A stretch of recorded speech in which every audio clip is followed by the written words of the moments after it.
नमः ॐ विष्णुपादाय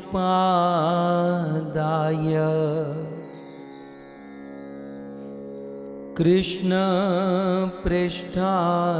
भूतले श्रीमते भक्तिवेदान्त स्वामी इति नामिने। नमस्ते सारस्वते देवे गौरवाणी प्रचारिणे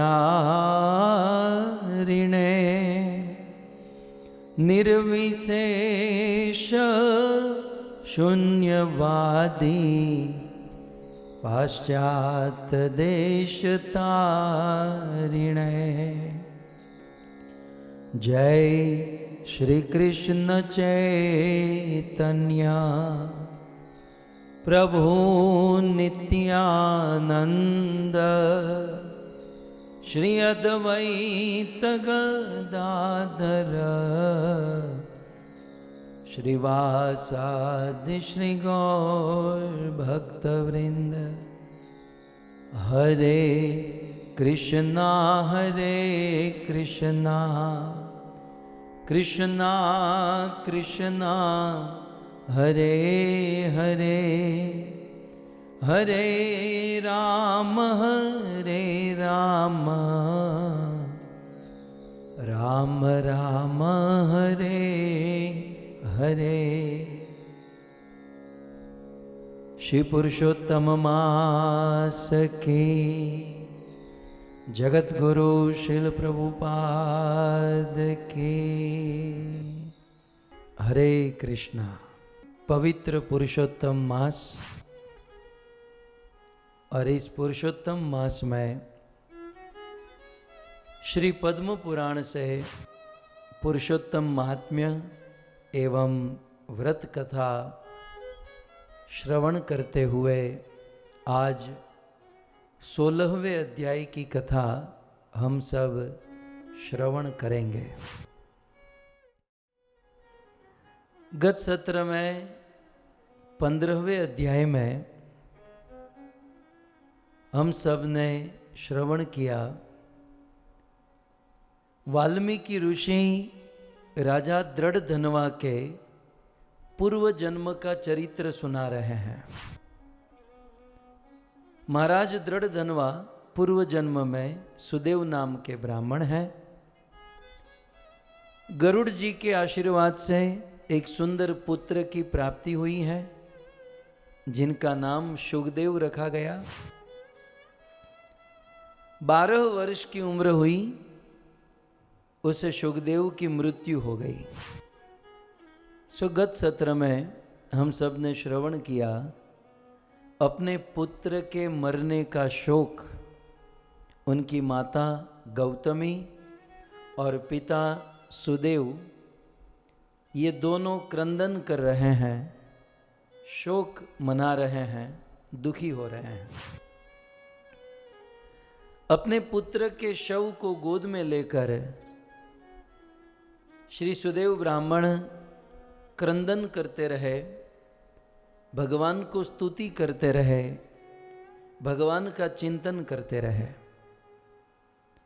और यह करते करते कितने दिन बीत गए उसे ज्ञात नहीं रहा। कई दिनों से उन्होंने भोजन नहीं किया, कई दिनों से उन्होंने निद्रा नहीं की और लगातार पुत्र के शव को गोद में लेकर सुदेव ब्राह्मण भगवत स्तुति करते रहे। दूसरी ओर यद्यपि सुदेव ब्राह्मण को यह ज्ञात नहीं रहा कि बाहर भयंकर वर्षा हो रही है, बिजली चल रही है, पूरा वातावरण अचानक से बदल चुका है, गंभीर अंधकार हो चुका है। किसी भी दिशा का ज्ञान नहीं रहा और यह करते हुए भगवत स्तुति, तपस्या और जागरण करते हुए लगभग 1-1.5 महीने बीत गए। वाल्मीकि ऋषि कहते हैं, तद अज्ञात तपो जातम। यद्यपि सुदेव ब्राह्मण ज्ञात होकर नहीं, अज्ञात होकर, मतलब उनका इंटेंशन तपस्या करने का नहीं था, क्योंकि उनके पुत्र की मृत्यु हो गई और पुत्र के मृत्यु के शोक में वे कुछ भोजन नहीं कर पाए, कुछ जल नहीं पी पाए, सो नहीं पाए, और पुत्र के शोक में वे भगवत स्तुति करते रहे। इसलिए यहां पर वाल्मीकि ऋषि शब्द देते हैं, तद अज्ञात तपो। अज्ञात में उससे तपस्या हो गई, अज्ञात में उससे भक्ति हो गई। तो यहां पर सिद्धांत यह है, चाहे जानते या अजानते भगवत भक्ति हो जाती है ना, तो उसका बहुत बड़ा फल मिलता है। तो आज ये सुदेव यद्यपि पुत्र के शोक में, परंतु अज्ञात रूप से तपोजातम, इतनी तपस्या कर लिया। वाल्मीकि जी कहते हैं कि साक्षात तप रूप हो गया। वसुदेव तपस्या की मूर्ति, 1.5 महीना भोजन नहीं करना, मतलब आप विचार कीजिए, 1.5 महीना सोना नहीं, भोजन नहीं करना, और निरंतर लगातार भगवान की स्तुति करते रहना। तो वाल्मीकि जी कहते हैं कि तत् अज्ञात तपो जातम, अज्ञानता में, अज्ञात रूप से उनसे बहुत बड़ी तपस्या हो गई, और सौभाग्य से जिस 1.5 महीने के अंतर्गत सुदेव ब्राह्मण से तपस्या हुई, वो महीना कौन सा था? पुरुषोत्तम मासत। वो पुरुषोत्तम महीना था। सुदेव बेचारा नहीं जानता था, तो पुत्र के शोक में था।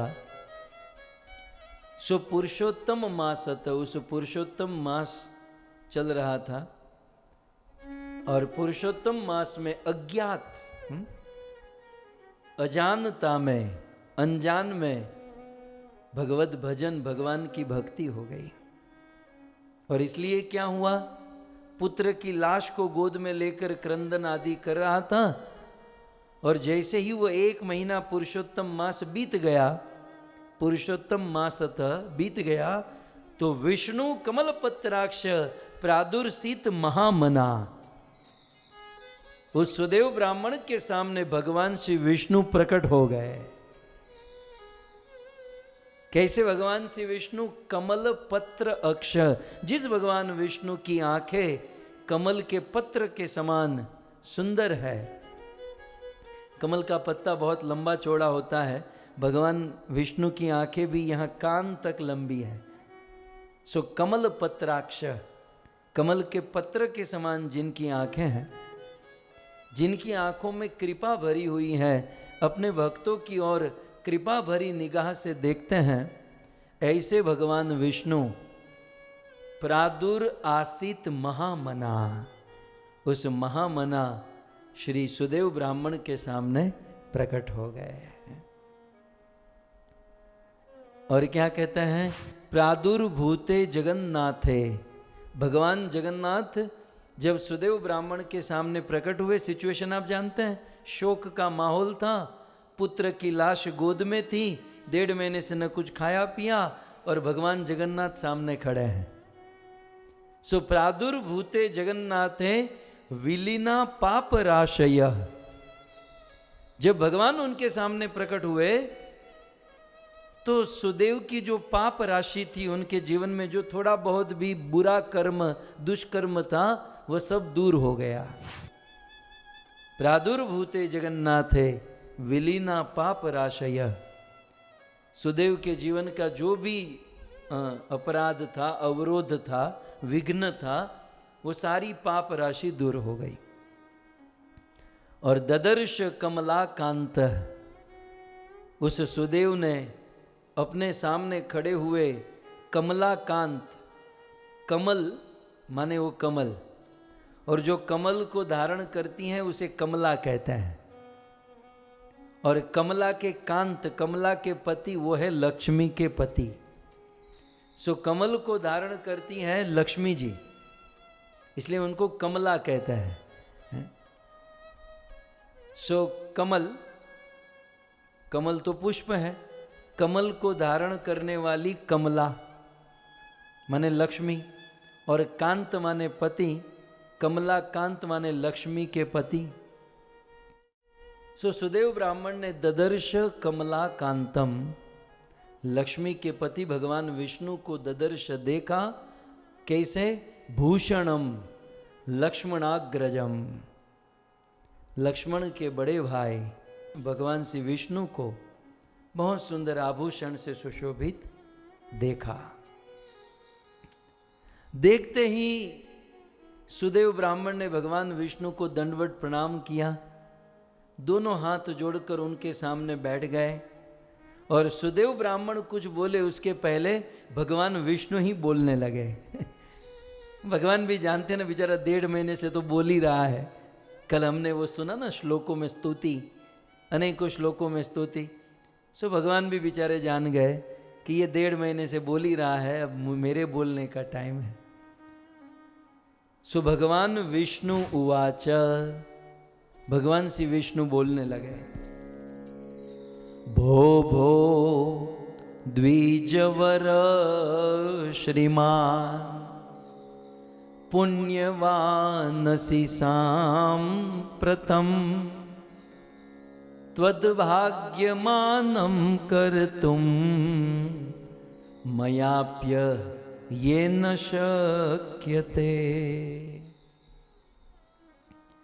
सो भगवान विष्णु कहते हैं कि भो भो द्विजवरम श्रीमान, ये एक ही शब्द 2 बार भो भो माने भगवान श्री विष्णु बड़ी उत्सुकता से कह रहे हैं, मतलब बड़े एग्रेसिव हैं, उत्सुक हैं, और कहते हैं कि हे ब्राह्मण, हे ब्राह्मण। सो उत्साह से कहते हैं कि हे ब्राह्मण श्रेष्ठ, द्विजवर, हे ब्राह्मणों में उत्तम, पुण्यवानसि संप्रथम। वास्तव में आज आप बहुत बड़े पुण्यवान हो चुके हो। आज आप जितने भाग्यशाली हो चुके हो, त्वत् भाग्यमानम कर्तुम, मतलब आज आप जितने बड़े भाग्यशाली हो, नो मया ये न शक्यते, मैं भी आपके भाग्य का वर्णन आज मैं नहीं कर सकता। मतलब हे सुदेव ब्राह्मण, आज आप जितने बड़े भाग्यशाली हो चुके हो, सो भगवान विष्णु कहते हैं आपके भाग्य का वर्णन स्वयं भगवान होकर भी मैं नहीं कर सकता। आज आप इतने बड़े भाग्यशाली हो, और इसलिए हे सुदेव, मैं आप पर आज बहुत प्रसन्न हूं, और प्रसन्न हूं तो अब मैं ही बोलूंगा, आपको बोलने की जरूरत नहीं है। तुम केवल सुनते जाओ, नोट करते जाओ। मैं तुम्हें जो वरदान देने जा रहा हूं, न भूतो न भविष्यति, क्योंकि मैं आपसे बहुत प्रसन्न हूं। तो अनेकों श्लोकों में भगवान श्री विष्णु सुदेव ब्राह्मण के ऊपर कृपा बरसा रहे हैं। बोले सबसे पहले तुम अपने बालक के लिए रो रहे हो ना, जो 12 वर्ष की उम्र में मर चुका है। अब ब्राह्मण देवता चिंता मत करो, तुम्हारा बालक अभी जीवित हो जाएगा, और 12वें वर्ष में मर गया ना, ये 12,000 वर्ष तक जिंदा रहेगा। ये मैं आशीर्वाद देता हूं। 12 सहस्त्र, ये 12,000 वर्ष की इनकी आयुष्य हो जाएगी। सो इनकी तो प्रसन्नता की कोई सीमा ही नहीं। भगवान अभी भी चुप नहीं है, वो बोलते ही जा रहे हैं, अभी तो शुरू किया है। सबसे पहले तो जिस दुख को लेकर तुम बैठे हो, 12 वर्ष में तुम्हारा जो पुत्र मर गया वो अभी जीवित होगा, और इसकी आयुष्य 12 वर्ष की हो जाएगी। और इतना ही नहीं, ये तुम्हारा पुत्र बड़ा होकर ऐश्वर्यमान होगा और सबको सुख देने वाला होगा।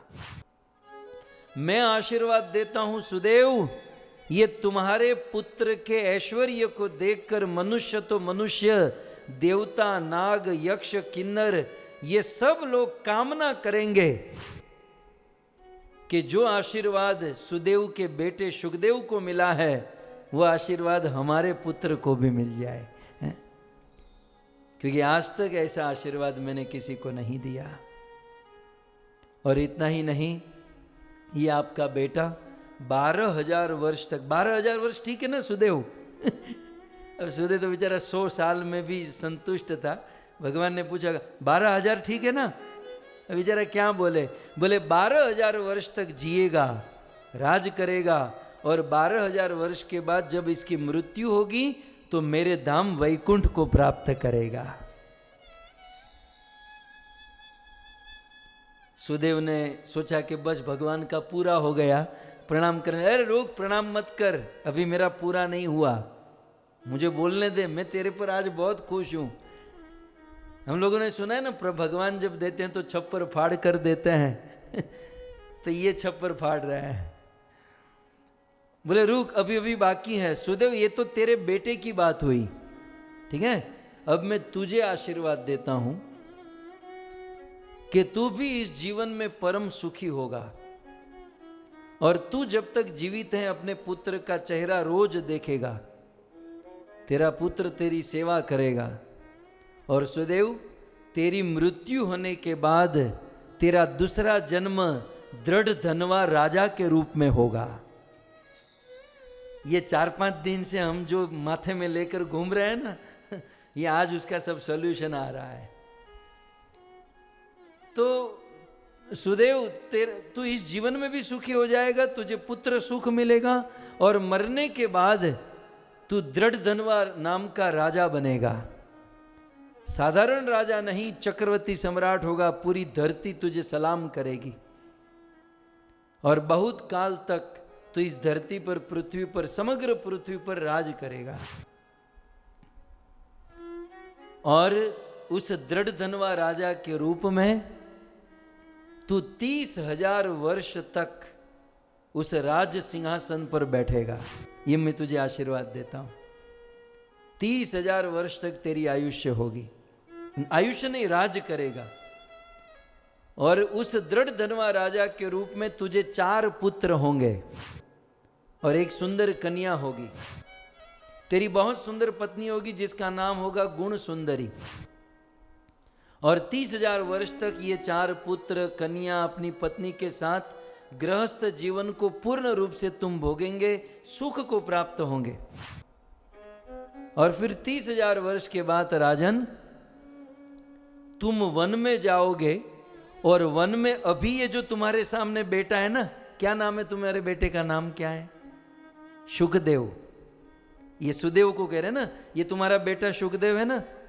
यही शुकदेव आने वाले जन्म में जब तुम दृढ़ धनवा बनोगे और तुम जब वन में मृगया करने जाओगे, तो यही तुम्हारा बेटा शुकदेव शुक के रूप में तुम्हारे पास आएगा, तुमको उपदेश देगा और तुम्हारी मुक्ति का मार्ग प्रशस्त करेगा।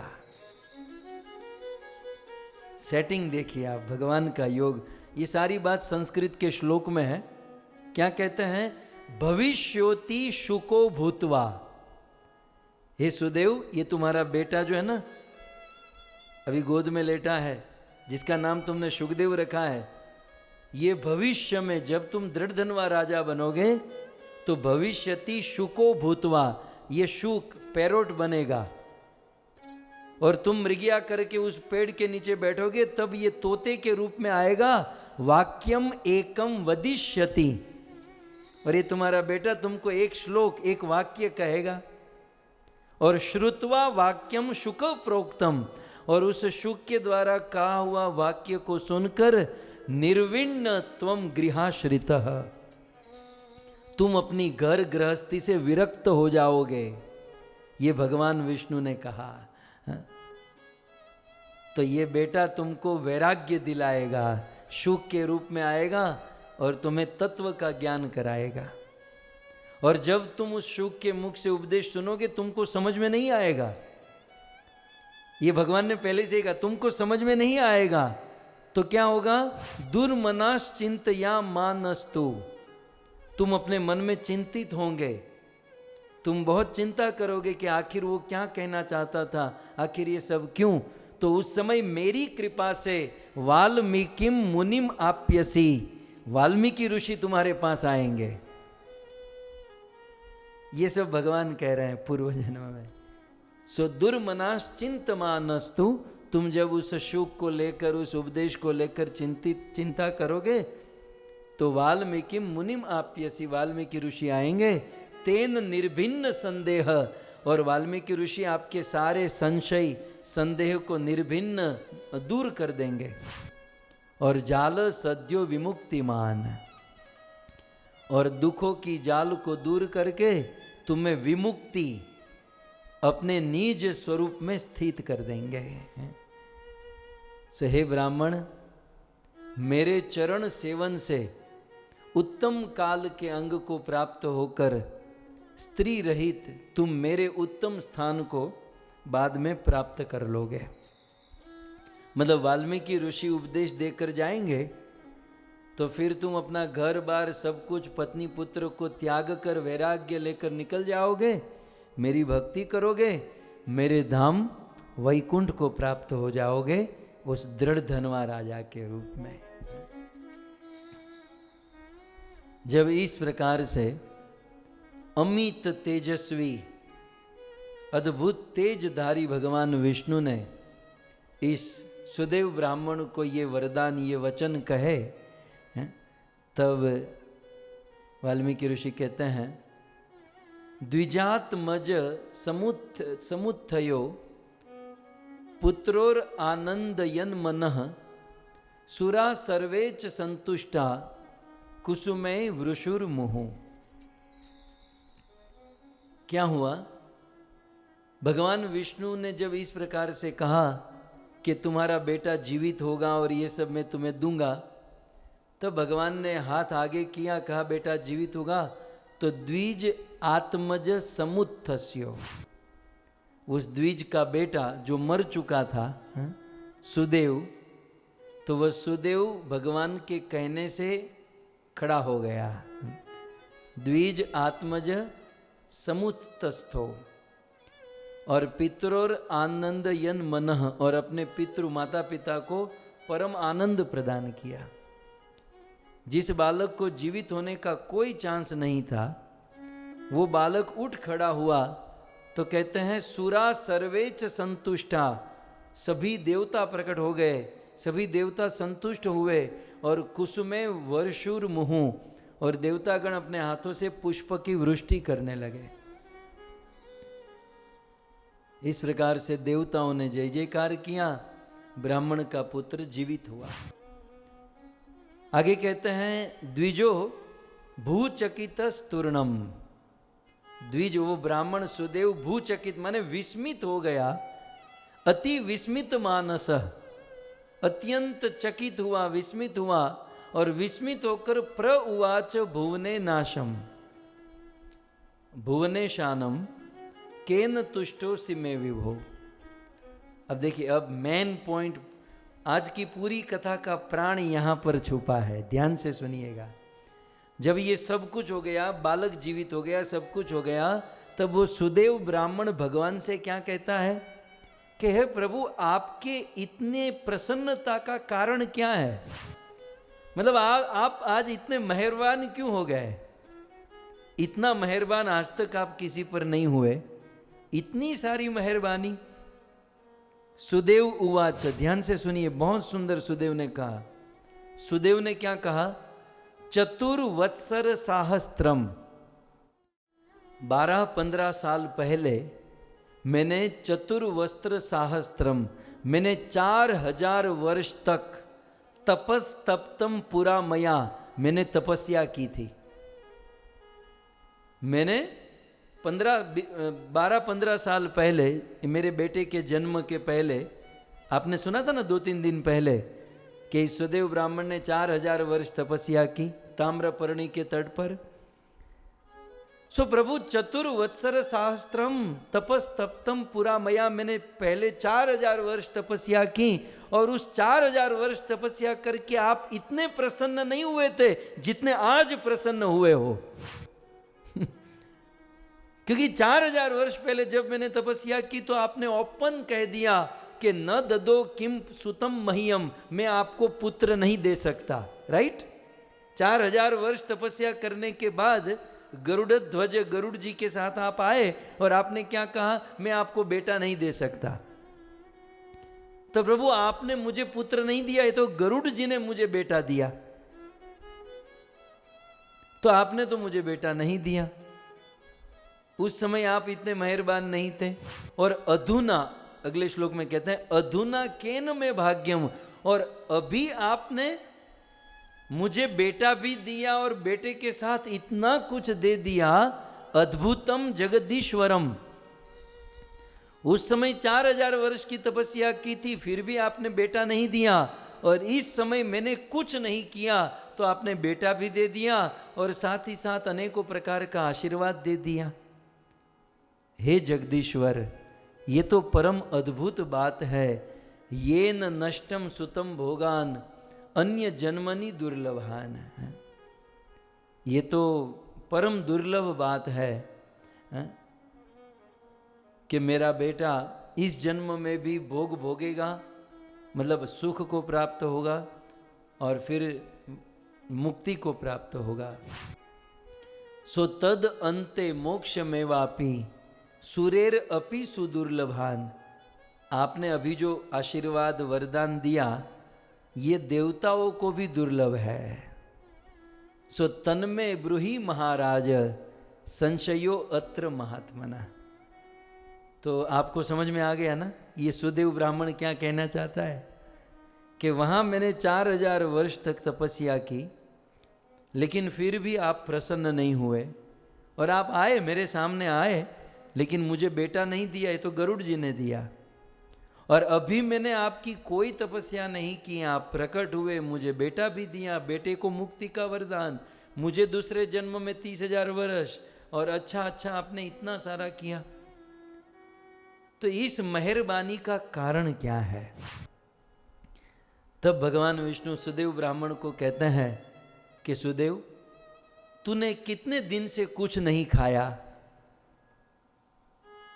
सुदेव कहते हैं, मैं तो बस बेटे को गोद में लेकर रोता रहा। गौतमी कितना दिन हुआ? 1.5 महीना। सुदेव कहते हैं, प्रभु 1.5 महीने से कुछ नहीं खाया।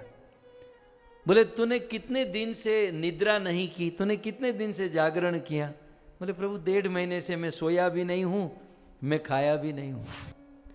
तू कितने दिन से मेरी स्तुति कर रहा है? वही प्रभु 1-1.5 महीने से लगातार आपकी स्तुति चल रही है। तू जानता है सुदेव, इस बीते 1.5 महीने के अंतर्गत मेरा प्रिय पुरुषोत्तम मास आकर चला गया। यद्यपि तू जानता नहीं है, तूने अनजाने में बहुत बड़ा साधन कर लिया, तूने अनजाने में बहुत बड़ा काम कर लिया। तू जानता है पुरुषोत्तम मास की महिमा कितनी है? ये पुरुषोत्तम मास कितना महान है, तू जानता है? बोले, नहीं जानता। तो सुन, इसकी कितनी महिमा है। इति श्री पद्म पुराणे पुरुषोत्तम महात्म्ये सुदेवस्य पुत्र जीवनम नाम 16 अध्याय समाप्तः। सो भगवान अब पुरुषोत्तम की महिमा, सुदेव को इस मास की महिमा सुनाएंगे, लेकिन यहाँ पर व्यास जी ने 16वां अध्याय समाप्त किया। ये सारी बात हम 17वें अध्याय में सुनेंगे। सो श्री पुरुषोत्तम मास की, श्री कृष्ण चंद्र भगवान की, जगत गुरु शिल प्रभुपाद